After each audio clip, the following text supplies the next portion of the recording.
Okay. Well, I think we all need this, especially when we look at these temperatures that are going to be happening this week. Yeah. I get nervous. I get real nervous about the heat and staying inside with all these kids. You need some inspiration to prevent spring break boredom. Do-it-yourself activities are having a major moment right now. Here's one project your kids are going to love, and it's got science built right in. Our own Crystal Henderson showing us how to do it this morning. So I didn't know you did this.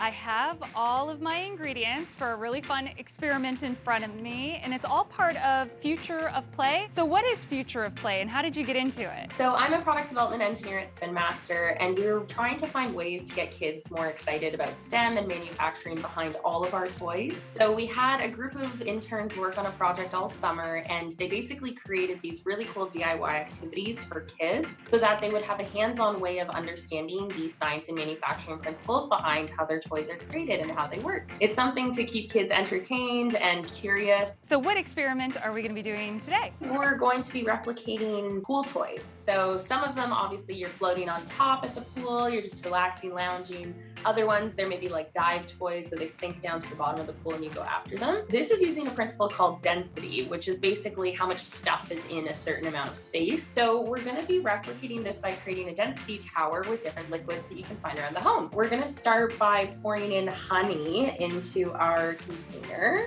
You're gonna notice it's like gooey and sticky. This is because it's a very dense liquid. And the next step is gonna be your Canadian maple syrup. Make sure you use pure maple syrup for this because the other stuff won't necessarily have the same properties. And then the next layer we're gonna also put is dish soap. And as we're pouring these liquids, you're gonna start to see how they're separating. So this means that there's really distinct density differences between these different liquids. And to cap it off, we're gonna add oil on the very, very top. You then can take these little objects you have around the house, like whether it's paper clips, I've got a magnet, I know we've got some dice, marbles, that kind of thing.